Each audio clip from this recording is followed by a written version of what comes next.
Assalamualaikum Ustaz. Waalaikumsalam warahmatullahi wabarakatuh. Apakah batal wudunya jika secara tidak sengaja seorang suami bersentuhan dengan istrinya? Apakah batal wudunya jika seorang suami, kan, yang telah berwudu tidak sengaja bersentuhan dengan istrinya? Baik teman-teman sekalian, dalam persoalan ini kita akan bagi pada dua bagian. Bagian pertama tentang sentuhan. Ya. Yang paling penting kita harus ketahui dalam hal sentuhan yang kemudian berdampak pada batal dan tidaknya wudu, itu ditentukan oleh keadaan syahwat yang dimaksudkan apakah muncul atau tidak. Ini keterangan yang pertama. Jadi baik itu yang Anda maksudkan misalnya sengaja atau tidak sengaja bersentuhan, maka bagian pertama kriterianya apakah ada syahwat muncul atau tidak. Ya, jadi kalaupun misalnya mohon maaf Anda tidak sengaja bersentuhan, tapi saat bersentuhan tiba-tiba muncul syahwat di situ, ya, kemudian ya menggerakkan keadaan diri Anda, ya bahkan misalnya sampai keluar sesuatu, kan, dari hal yang telah diketahui, maka di situ jelas membatalkan keadaan wudunya. Tapi sebaliknya, sekalipun dalam sentuhan yang sifatnya sengaja ada sentuhan, tapi dalam satu kasus tidak ada syahwat keluar dan bukan karena sengaja kebiasaan-kebiasaan untuk menyentuh misalnya, ya, maka dalam hal ini bahkan tidak membatalkan wudu. Bisa tidak membatalkan wudu. Kita ambil misalnya contoh. Rasulullah SAW pernah beliau menunaikan salat malam di tempatnya Sayyidah Aisyah radhiyallahu taala anha. Sedangkan beliau dalam keadaan tertidur, ya Sayyidah Aisyah. Ketika Rasulullah SAW tengah menunaikan salat, dan jelas tidak mungkin salat seseorang ditunaikan kecuali dalam keadaan berwudu. Jelas ya? Ketika beliau sedang salat, diceritakan oleh Sayyidah Aisyah, kemudian tergeraklah tangan beliau, ya, menyentuh kakinya. Sampai tersadar kemudian terbangun, dilihat Rasulullah SAW sedang menunaikan salat, sudah dalam keadaan kakinya bengkak-bengkak. Ya, hadisnya sangat populer, Anda bisa temukan di Al-Bukhari dengan turunan hadisnya dari nomor hadis 2008 sampai dengan 2012. Sampai di situ kemudian beliau mengisahkan tentang keadaan sifat salat Nabi kepada beberapa sahabat yang bertanya. Di antaranya Al-Mughirah bin Syu'bah, Hudzaifah Al-Yamani, kemudian ada sahabat Abdullah bin Mas'ud radhiyallahu taala anhum jami'an. Mereka bertanya, "Kaifa kanat salatu Rasulillah sallallahu alaihi wasallam?" Bagaimana sifat salatnya Rasulullah sallallahu alaihi wasallam? Kata Sayyidah Aisyah, "La tas'al an husnihinna wa tulihinna."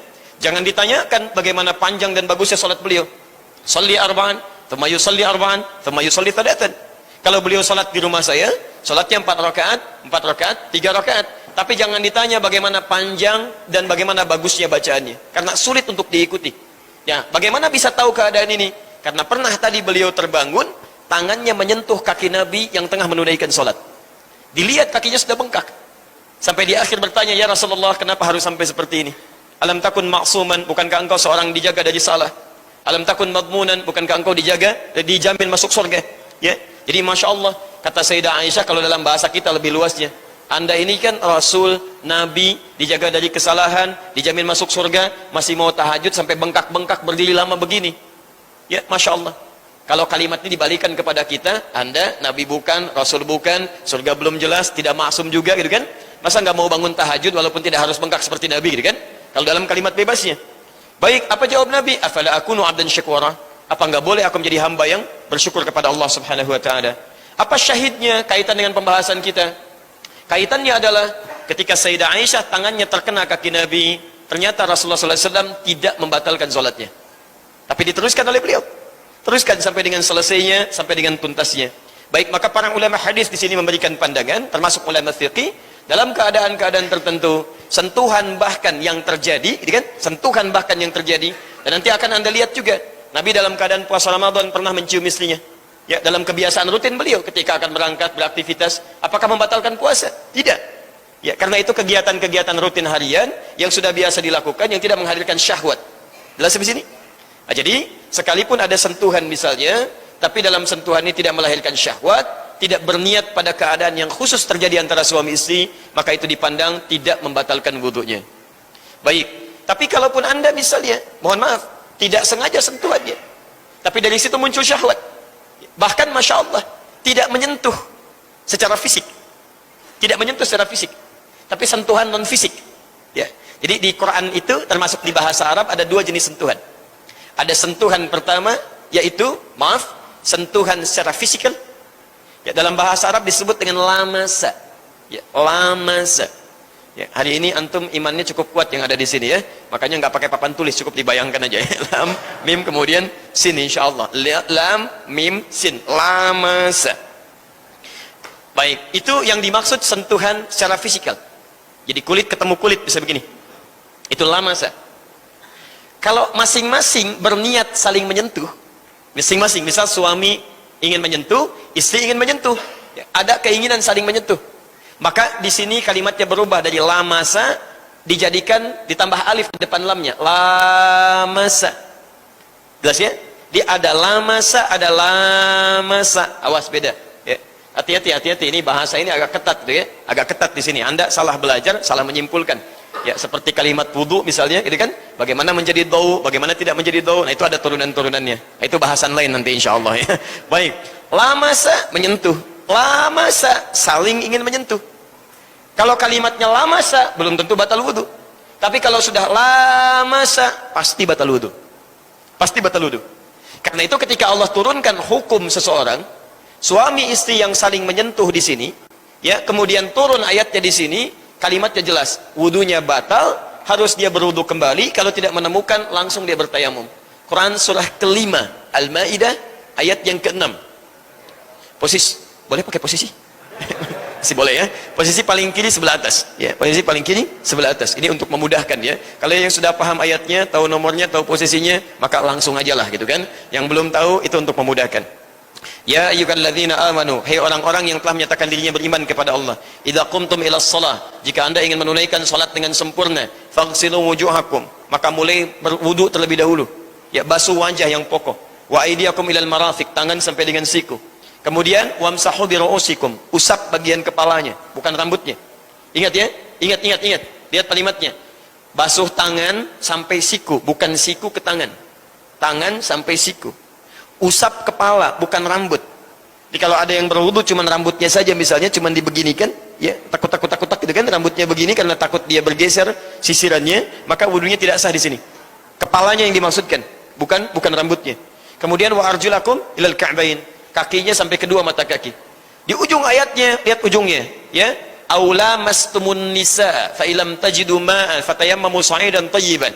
Maka kalau tidak didapatkan air, maka silahkan Anda langsung bertayamum. Gunakan debu, bukan tanah. Ya, debu yang suci. Ya, karena debu bisa ditemukan dimanapun. Tapi yang suci, yang menempel di tempat yang suci. Jadi nggak semua debu bisa dipakai tayamum. Saya ingin sempurna sampai debunya kelihatan begitu nyata supaya pas, masya Allah. Kenal pot dipakai tayamum gitu ya. Itu tidak tepat. Ya. Dicari tempat yang baik, bisa menempel di tempat-tempat yang baik. Nah, fa illam tajidu ma'a fatayammamu sa'idan thayyiban. Di ujung ayatnya, lihat kalimatnya. Aula mastumun nisa.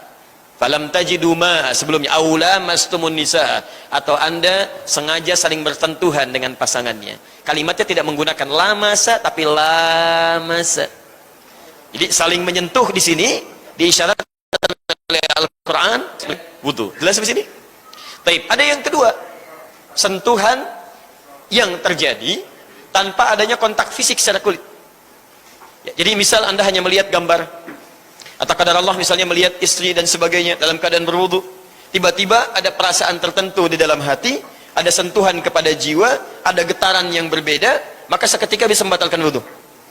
Kalimat sentuhan tanpa kontak fisik diistilahkan dalam bahasa Arab termasuk dalam Al-Quran dengan kalimat massa.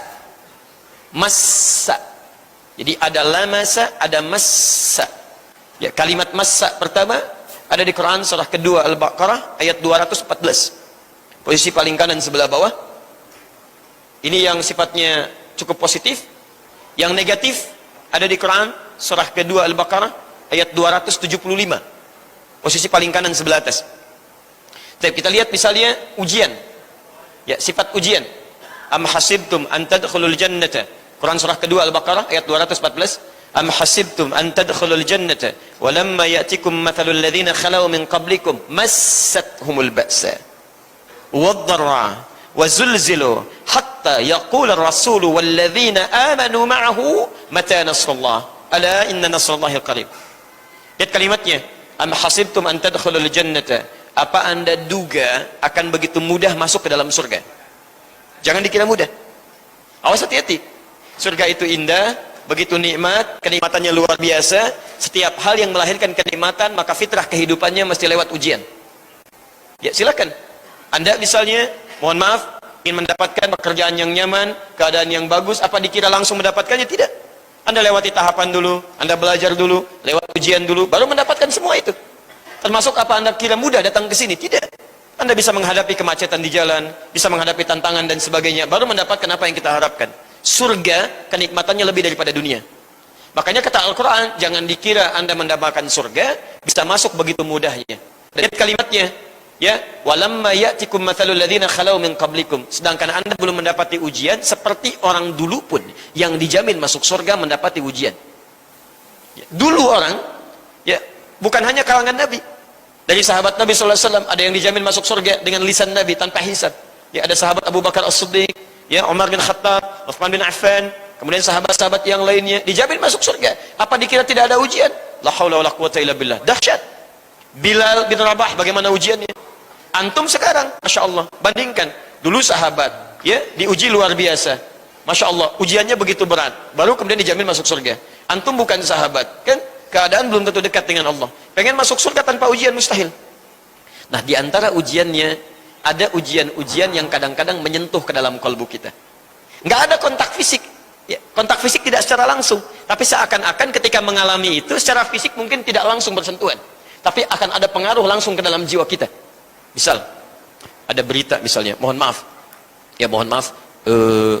Bapak dapat telepon, Pak, hari ini ada berita bahwa, misal, taklim Bapak, papan tulisnya belum bisa dihadirkan, misal gitu kan. Padahal kita nunggu papan tulis dari tadi gitu kan, Masya Allah. Belum kisahnya belum nyampe seperti sekarang, yang tadi misalnya kan.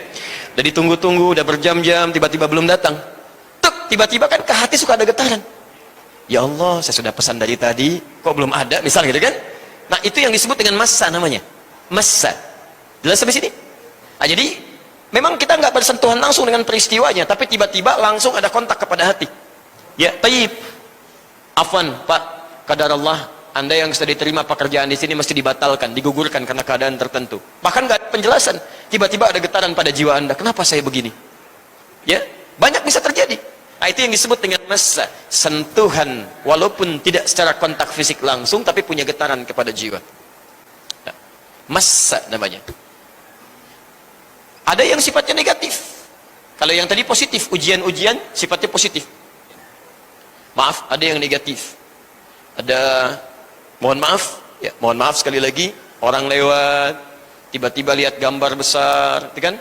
Aurat terbuka sebagian, atau yang di handphone lihat gambar, aurat terbuka, ya qadarullah begitu sedang dilihat misalnya, setan masuk tuh, anak panahnya masuk ke mata, dilihat, sampai ada sentuhan ke dalam jiwanya. Memang nggak ada kontak fisik dengan yang dimaksudkan, tapi sentuhannya ada kepada jiwanya, sampai mengeluarkan sesuatu hal misalnya, yang bisa berpengaruh pada batal wudhunya. Ini yang disebut dengan massa. Ya. Memang lisannya istighfar salah juga, tapi matanya nggak bergerak, gitu kan? Astagfirullah, gitu kan? Itu kacau itu ya, itu kacau. Baik, ini masa dengan lamasa, lamasa.